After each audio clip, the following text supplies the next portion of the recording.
Bonjour à toutes et à tous, j'espère que vous allez bien aujourd'hui. On se retrouve sur un hors-série bonus sur Luminar AI où nous allons traiter de plusieurs sujets très importants sur ce logiciel.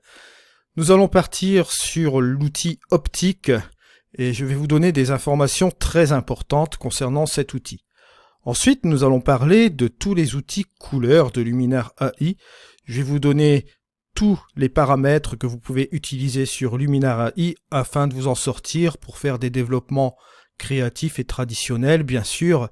Et ensuite, nous partirons pour une finalité, un petit chapitre final, bien sûr, où nous allons traiter du noir et blanc sur Luminar AI. Voilà, ce sera les trois thèmes que je vais traiter. Je vais peut-être traiter aussi d'une petite partie contraste sur la fin, d'accord, des différents types de contrastes que vous pouvez trouver sur Luminar AI pour vous faire un thème précis qui va vous servir tout au long de vos développements sur Luminar AI. Bien évidemment, je vais vous donner aussi quelques raccourcis sur des vignettes, des tutos que j'ai effectués avant, qui étaient sur Luminar 3, sur Photoshop, d'accord, mais qui regroupent quand même le fondement de la couleur, de la luminosité, et grâce à cela, vous allez comprendre un petit peu le fonctionnement ici dans Luminar AI, ça va pouvoir vous servir de théorie, ce sera des chapitres complémentaires que vous pourrez aller voir aussi, on va essayer d'être au plus complet. Nous allons tout simplement commencer par l'outil optique, mais avant de commencer par l'outil optique, nous allons nous rendre directement dans l'outil lumière. Là, ici, sur le bas, vous allez remarquer que j'ai un fichier nef d'un D810, d'accord? C'était un des boîtiers que j'avais avant de switcher sur mon Fuji X-T3 et avant de refaire encore un switch pour repartir sur un Sony A7R II plein format pour cette fois-ci. On va aller dans l'outil lumière. Bon, par défaut, vous avez le profil Luminar. Si vous avez la possibilité d'avoir vos profils extérieur, d'accord, juste comme ceci, vous allez pouvoir retrouver par exemple caméra neutre, voilà, qui va être juste comme ceci, ou on est encore plus plat, je pense que j'ai le caméra flat, voilà, juste comme ça. Ensuite, on va se rendre directement dans l'outil optique, d'accord, puisque on va, par rapport à notre profil, essayer de rectifier l'optique qui est là, d'accord. Je vais faire ma correction de distorsion pour vous montrer quelque chose.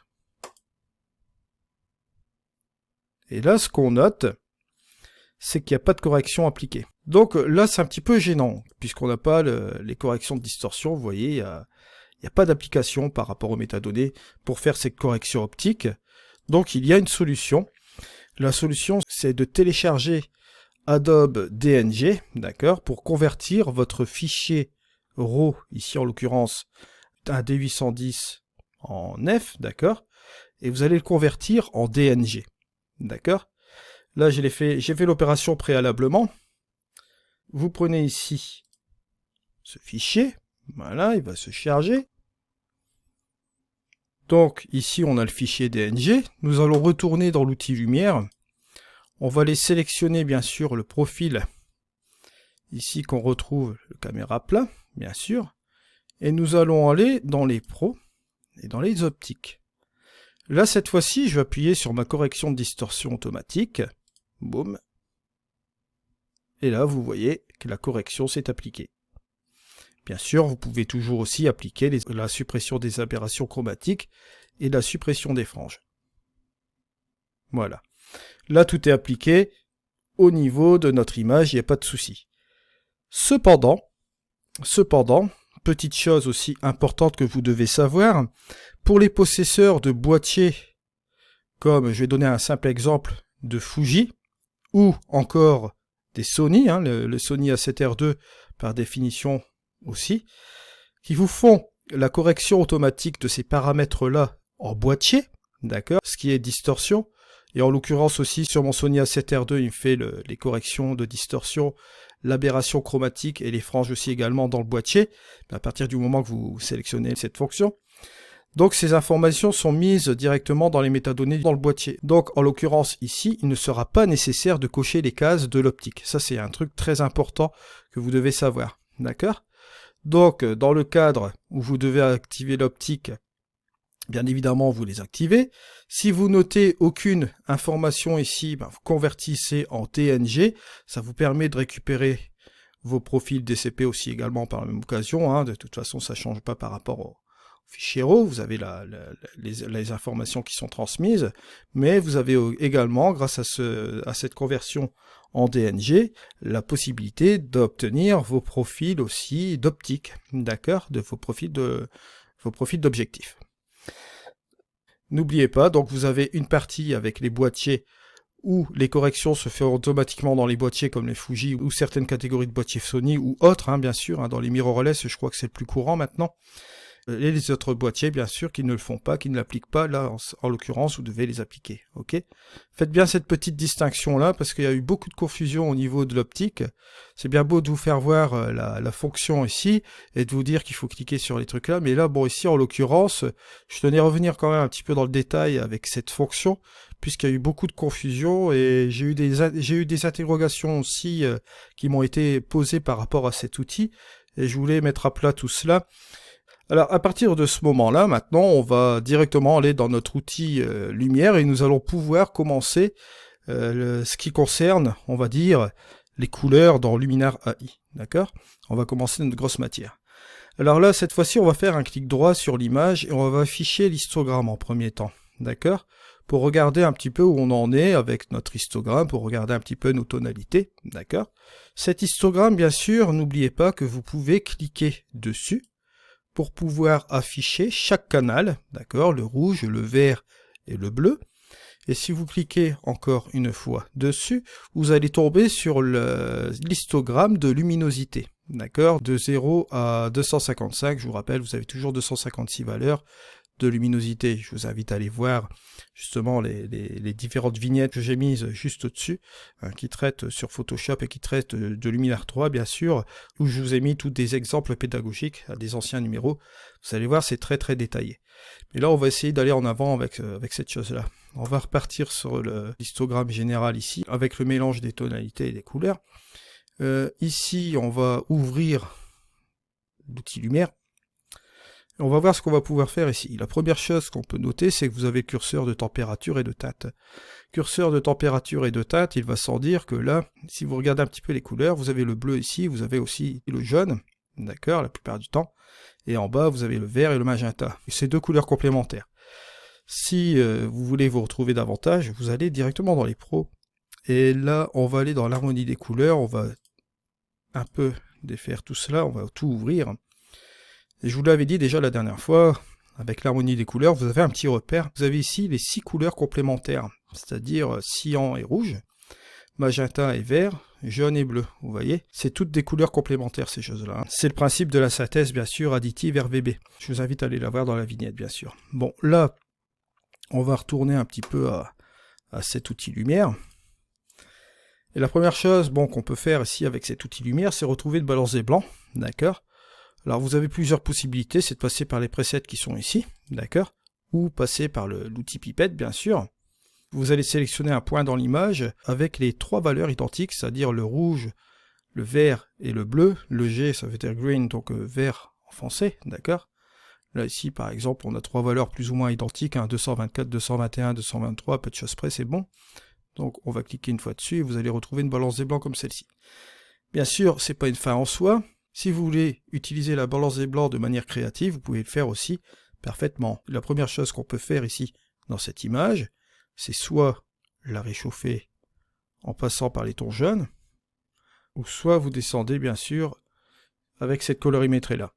Et bien sûr, si vous descendez le curseur d'exposition, vous voyez, vous pouvez faire même une simulation de photos de nuit, etc. On pourrait même accentuer au niveau des bleus, baisser la luminosité des bleus, etc. Mais ça, ce sera l'objet peut-être d'un tutoriel un petit peu plus tard. Je l'avais déjà fait sur Luminar 4, on refera l'exercice, pourquoi pas, sur Luminar AI. Mais bon, on revient un petit peu à nos choses ici. Vous voyez le curseur de température. Ici, vous allez refroidir un peu les tonalités de votre image. Et là, par là, vous allez au contraire réchauffer. Ici, au niveau de la teinte, c'est pour ajouter une petite teinte au niveau de votre image. Soit vous allez ajouter une petite teinte verte, juste comme ceci. Votre image aura tendance à tirer un petit peu vers les verts. Ou soit par ici, vous pouvez un petit peu tirer dans les magentas. Bon, bien sûr, inutile de vous dire, n'allez pas trop dans les magentas. Bon, bien sûr, ça peut donner un effet créatif aussi, mais il ne faut pas que non plus ce soit un peu trop nucléaire, quoi. Donc allez-y en contrôle avec cette couleur de magenta, et même aussi au niveau des verts. Bon, bien sûr, si c'est dans un effet volontaire aussi, vous pouvez bien évidemment prendre la créativité que vous voulez au niveau de votre balance des couleurs. Mais là, bon, en l'occurrence ici, par exemple, je verrais bien, bon, cette chose-là. Et vous voyez que, bon, c'est la première étape où on va pouvoir jouer un petit peu avec la balance des blancs ici. Maintenant, petit repère ici au niveau de votre histogramme, très important. Si vous réchauffez un petit peu votre image, vous voyez que les jaunes vont avoir tendance à se mettre aux paramètres des hautes lumières ici, d'accord? Et si vous partez ici au niveau des bleus, regardez, vous avez une dominante bleue qui vient s'installer ici. N'oubliez pas que l'histogramme, ça va être un petit peu votre baromètre, on va dire, hein, votre boussole, voilà, pour votre orientation colorimétrique. Voilà, ça c'est petit truc aussi à savoir. Donc, on peut neutraliser cette dominante bleue en rapprochant juste un petit peu comme ceci, vous voyez, et là on commence un petit peu à neutraliser notre histogramme, ce qui est pas trop mal. Bon, bien sûr, on va faire quelques petites choses aussi, quelques petites modifications là, on va jouer justement avec l'outil lumière aujourd'hui pour faire des choses intéressantes. On a deux curseurs ici de haute lumière et d'ombre. En l'occurrence ici, il serait intéressant de baisser notre curseur de haute lumière, et pourquoi pas de dégager nos ombres juste un peu comme ça, vous voyez. Ici, on va ouvrir et déployer les points noirs et points blancs. Là, en l'occurrence ici, on a on a un petit trou là et un petit trou là. Ben, on va simplement s'amuser à étendre. Vous voyez, juste un peu comme ceci, pourquoi pas. Et le point noir, hop, on va le rapprocher un peu comme ça. Et ça va nous permettre même en même temps de d'étendre cet histogramme et de contraster un petit peu notre image, vous voyez. Alors, une fois qu'on en arrive un peu à ce résultat-là, on va un peu déployer les courbes. Que se passe-t-il avec les courbes? Ben, voilà ce qui se passe. On a le rouge, le vert et le bleu, et bien évidemment, ici, on a la tonalité qui va nous permettre de jouer de manière générale sur notre luminosité de notre image aussi également. On va pouvoir éclairer ou baisser, vous voyez, juste un peu comme ceci. Mais de manière, on va dire contrôlée, puisque là, ça va être un point, par exemple, on va se mettre dans les tons moyens, vous le voyez ici. Si on pousse un peu les tons moyens, juste comme ceci, pour avoir plus de luminosité, vous allez avoir ici, sur cette courbe, tout le reste des tonalités, c'est-à-dire ici au niveau des ombres et au niveau des hautes lumières, qui vont s'éclaircir aussi également, mais de manière progressive, parce que vous voyez, c'est une manière, mais de manière progressive, ici, en courbe, vous voyez, ça ne va pas se faire violemment. Et ça, forcément, ça peut aussi aider, en complément, on va dire, de votre traitement traditionnel avec vos curseurs. Vous pouvez aussi néanmoins baisser aussi la luminosité, comme vous voyez là. Bon, le truc le plus traditionnel, mais ça c'est vraiment bateau, c'est de faire un contraste, un point de contraste avec deux points, vous voyez, un point vers le bas hein, et un point vers le haut au niveau des hautes lumières. Maintenant, on va l'enlever bien sûr, c'est pas l'objectif ici. On va peut-être utiliser une pointe de contraste intelligent, voilà, juste comme ceci. Voilà, pour retrouver cet effet-là. Mais nous, ici, la courbe, on ne va pas l'utiliser. Vous allez jouer avec toutes les tonalités, mais là, si vous voulez jouer par canal, par exemple avec le rouge, on a toujours le principe de complémentarité ou opposé des couleurs. C'est-à-dire que là, si vous poussez ici, vous allez rajouter du rouge, et là, si vous baissez, vous allez rajouter, quoi, je vous le donne en mille, du cyan. Parce que c'est la couleur complémentaire ou opposée. D'accord? Et là, bien sûr, si vous voulez accentuer encore plus sur d'autres parties de l'histogramme, vous pouvez mettre 3 points un peu comme ceci, d'accord? Là, en sachant que les autres zones ici vont être affectées, bien sûr, d'une manière, on va dire, progressive. Si vous voulez accentuer la chose, vous pouvez le faire là. Vous pouvez aussi jouer avec le reste de la courbe, pourquoi pas, vous voyez. Vous allez accentuer davantage le cyan si vous ramenez cette courbe comme ceci. Et si on revient là, hop, on revient à la neutralité, bien sûr. Voilà, je vais rajouter un petit peu de rouge, vous voyez, juste un peu comme ceci. Ça donne ce résultat-là. Même chose, vous allez prendre le canal vert, la couleur opposée du magenta, et ici vous allez rajouter du vert, d'accord? Si je prends le bleu, on monte, on rajoute du bleu, on descend, on rajoute du jaune. Et bien sûr, vous pouvez faire même un color grading si vous le souhaitez grâce aux courbes. Hein.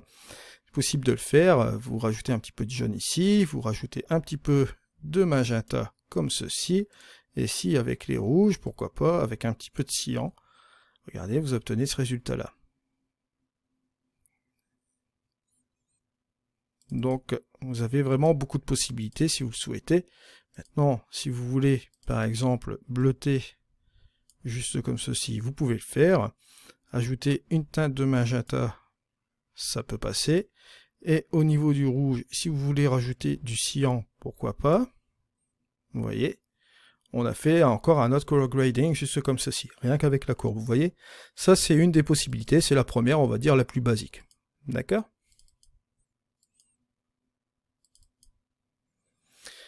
Vous avez aussi également dans cette courbe la possibilité de jouer avec les points que vous voyez ici. D'accord? Là, on va plutôt avoir tendance à assombrir, et là ici à éclaircir.